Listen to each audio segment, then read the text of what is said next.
We'll ask Coach Hurley to open things up with a statement, and then we're going to look for questions for our student athletes after the opening statement. Coach.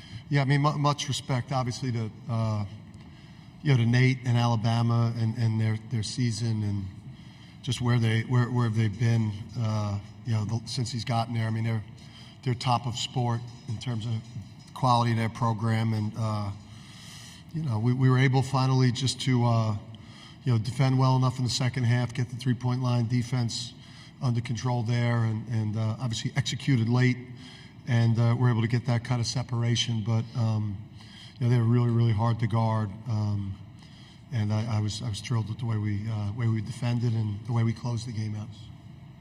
Looking for questions for our student athletes from UConn down in front. Dave. Dave Borges, Hearst, Connecticut Media. Donovan, how does it feel to be, one win away from history that I know you guys have talked about most of the season, and the wrap on your hand? Can you explain that today? The first part, everyone came to UConn to try to be a part of history, and we're one step closer to our goal. But none of us in this locker room are satisfied, and we know we have a lot of work to do. We have a big matchup on Monday, and my hand, just as bruised it the other day. I'm good. Staying up front on the left side. Stefan's tied your career high. I'm curious, first of all, if you were a little frustrated sitting out the last 5 minutes with the foul trouble, and second of all, if you were kind of aware that you were feeling it from the get-go, or if it just kind of came naturally to you. Sitting out, clearly I didn't want to sit out, but, I believe in our depth of our team, so, I wasn't worried at all from me sitting out. And, I had it going. My teammates, they put me in great position to be successful, and, I saw a couple shots fall in early, and, I just had it going. If you have a question for Alex or Stefan or Donovan, please raise your hand. We'll go down front with Zach. Zach Brazil, New York Post. Donovan, what do you think about facing Edey, probably the most dominant player in the sport the last 2 years, National Player of the Year the last 2 years? Are you excited? Are you looking forward to playing against a guy like that? Yeah, I'm really excited. You play at this level to play big-time matchups, big-time games, and, I got a lot of respect for Zach Edey. He's a great player, me and my team are going to get ready to battle and give everything we got on Monday. Continuing with questions for the student athletes from UConn. Go down front. Dom. Alex, when the team is hitting threes like they were in the first half, what type of feel sets in on your side? Do you get frustrated with it that you can't pull away, they keep responding with threes, or do you feel like sooner or later they're going to cool off? How are you approaching that when that's going on? Yeah, we weren't surprised by it at all. We just had to stay together, and we just had to tighten up on the defensive end. We thought they were making threes because we were gifting them open threes. So we thought in the second half we had to do a better job of disrupting and making sure they don't get open threes off. And I think we did a great job of that in the second half. On the right side up front. Back right microphone. Stefan, Sam Lance with Adam Zagorian and Zagsblog.com. Those who know you know that you very rarely kind of get emotional, show emotion on the court. But after that alley-oop dunk, you were pretty animated out there and let Alabama know a little bit. What was it that kind of brought that out of you?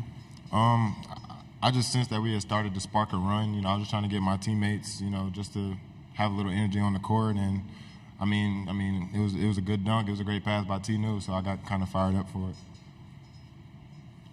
Back up front with Zach. Zach Brazil, New York Post. Alex, it's now 11 straight tournament games you guys have won by double figures. You're making this look easy. Why do you think you guys have had such consistent domination in this tournament the last 2 years, and why have you been able to just kind of pick up where you left off this year from last year? I think we just stay true to our identity. It's something that the coaching staff preaches every day. If we just focus on the defense and the rebounding, then everything else can go our way. And it really starts on the defensive end with us. We can get out in transition, and then offensively, we're just so unselfish. And we'll pass up good shots or great shots. We just have so much trust in one another. And as Coach Hurley, he never let the returners be complacent with what happened last year. And the new guys, they're hungry for what we did last year and to have that feeling. So there's no let off. Any further questions for those student athletes from UConn? There's one on the left. Yeah, Kevin Sweeney, SI. For either Alex or Donovan, obviously you guys have seen what Steph can do offensively in practice, but to see him be this assertive and dominant on that end of the floor in a game like this, were you surprised? What did it mean to the team today? We'll ask Alex to take that first, then Donovan. No, I'm not surprised at all. I mean, we see it in practice, like you said, every day. And, we always want to be aggressive if you have the opportunity. And he had the opportunity at the beginning of the game to be aggressive, and he took advantage of it. So it's not really a surprise to us. I mean, we know how talented of a player he is on both ends of the floor. So, I mean, it's not a surprise at all. Donovan, you can wrap things up here. Yeah, like Alex said, it's not surprising at all. He's not like any other freshman. He's out there to do whatever his team needs, for him to do to win. And, he's, one of the best on-ball defenders that you'll see. And, he puts a lot of work in, and, he's the most unselfish player on his team. Did you have a quick follow, Zach? Go ahead. Steph, did you notice that them kind of playing off you a little? It looked kind of like their game plan was, make you beat them, especially early. Yeah, I noticed it like the first play of the game when we were trying to run a set and the guy was guarding me in the paint. So I tried to take advantage of it early. Did that motivate you at all? That them not really respecting your jump shot and kind of daring you to score? I wouldn't say it was motivation. I would just say it was a kind of disrespect on their end to guard that far back. So, I took advantage of it early. I saw the ball going early, and I feel like it kind of sparked a good night for me. We want to congratulate and thank Alex, Stefan, and Donovan for joining us down here. Congratulations again, guys. We'll see you back here tomorrow. We're going to take questions for Coach Hurley in just a moment. UConn student-athletes are headed back to the locker room, which is open. We're going to take the first question for Coach Hurley with Eddie on the right side. Hey, Coach. Eddie Pels from AP. I'm just wondering, there's coaches who come up after they lose and they're like, they were just better. There was nothing we could do about it. I was curious, have you had a moment tonight, during the tournament, during the last 2 years, where you ever looked at another team that was out there and go, I don't have an answer? Well, at different points, different points of the game. They were 8 for 11 from three in the first half, which we wanted to keep their 3-point attempts to under 22 for the game. The problem was we were on target for the attempts, but they made 8. And I think the feeling just with the group is that it's body blows. It's body blows. It's continue to guard, continue to rebound, execute our offense. And then eventually there'll be a breaking point opportunity, that will present itself, especially in this tournament for us. We've just played so well. Back to the room in the center. Connor Sargent, the Daily Campus. Dan, we already heard from Alex on this issue, but I was wondering if you could touch upon what you told your team at the end of the half, because Alabama did shoot, like you mentioned, 8 of 11 from 3.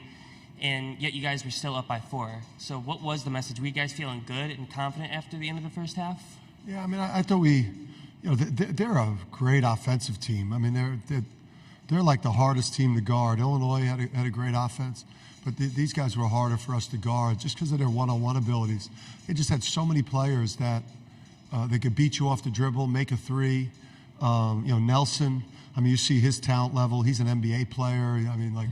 Modern, mismatched, positionless guy, Pringle. That's a very talented team. We just, we felt like if we just kind of stayed into them and, just kept doing what we do. It sounds like coach talk, but our identity is to be pretty relentless. And, we might not break you for, 18 minutes, 25 minutes, but at some point, if what we're doing at both ends and on the backboard is at a high level, it just becomes hard for the other team to sustain it. On the right side by the column. Hennessy, NBC 13 in Birmingham. All week, Bama fans were saying we got to shoot so many threes. Were you surprised by the game plan with Nate and his team? To shoot a lot of threes? Well, yeah, they wanted to shoot them. I thought we went over everything and chased them off the line and, tried to funnel them into the mid-range, even though it's hard to do because they're such great coaches and Nate's such a great coach and their system of offense. It's the hardest to guard. of that we've faced this year, because it's got elements of Xavier's transition game, which is incredible, Marquette's ball screen game, which is something else, and then Creighton's three-point shooting, all converged into one game here for us. So we knew it was going to be tough. Up front on the right, Dom Amore.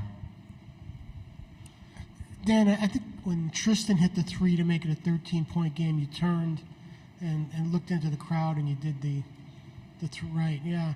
And just I used to do this, yeah. But Carmelo retired. So is that when you finally kind of exhaled and felt safe, or was it tense up to that point? Yeah, because you don't feel safe with that offense out there. Plus, you've seen enough games as a coach to see people find a way to lose a double-figure lead with a minute or so to go. But, like when you turn the ball over as infrequently as we do, and, I know we sometimes get some crap for the batting gloves and the dribbling warm-up that we do. That's kind of, high schoolish in a way and very fundamental. But if you look at the way that we take care of the ball, it's rare. It's rare. Up front on the left. Dan, Donovan earlier said Stephon Castle's not like any other freshman. He's the most unselfish player on the team. Can you speak to both those two things and also when you knew you were getting that? Yeah, so you knew right away in the recruiting process, because of how quickly and decisively he made a decision, based on like the things that really matter, the culture, the connection with the staff, all the things that we do at UConn. And obviously he's seen some guards have some great success with us and over the years. So you just knew when you recruited him. And then when you got to the first practice and everything, whether you ripped him or encouraged him, everything was yes, coach. And he's just such a pleaser. And, he's his value at the next level. Obviously, you see it on game night, but a lot of NBA teams, they come through and watch us practice where he's even has the ball in his hands even more, where he gets to show all the things he could do that you don't always see on game night. Third row on the left. This is the back left microphone. Hey, Coach. Evan Miyakawa, evanmia.com. You guys average almost one 10-0 scoring run per game this season, and tonight you had 4 separate 7-0 runs. What is it about your team that allows you to take control of games so quickly like that? Yeah, we flirted the whole year with 50% from the field. I think from an efficiency standpoint, we've been the #1 offense in the country. We've kind of passed that, back and forth with Purdue and Illinois and Alabama throughout the year. So, the offense is super efficient. We're top 4 in defense. We rebound the heck out of the ball. So, we could bunch up stops, and then, we score a lot. So you get stops, you score. And I think we got a lot of confidence. And I think, there's a factor with teams now that have seen us play where, when we get on a run, I think it's, it's disheartening for the other team because they've seen it. They've seen us do it a lot. Back to the room on the left side. Coach Aiden Blank, News 12 Connecticut. As your second straight national championship, I'm wondering what similarities and differences you see between this year's team and last year's team. Just that same, relentless, effort, and just a meticulous approach to performance and winning, and game planning with Luke and Kamani, 2 of the best in the country at what they do, in every facet. So I think, Jordan's a different player than Cam, and Steph's a different player than Andre Jackson, and the bench is a little bit different. But, the culture, the preparation, the commitment to every aspect of the game so that we keep ourselves as bulletproof as possible in this tournament, which is hard. We make a hard tournament look easy. It's crazy. Want to congratulate Coach Hurley on making the title game once again. Thank you very much, Coach.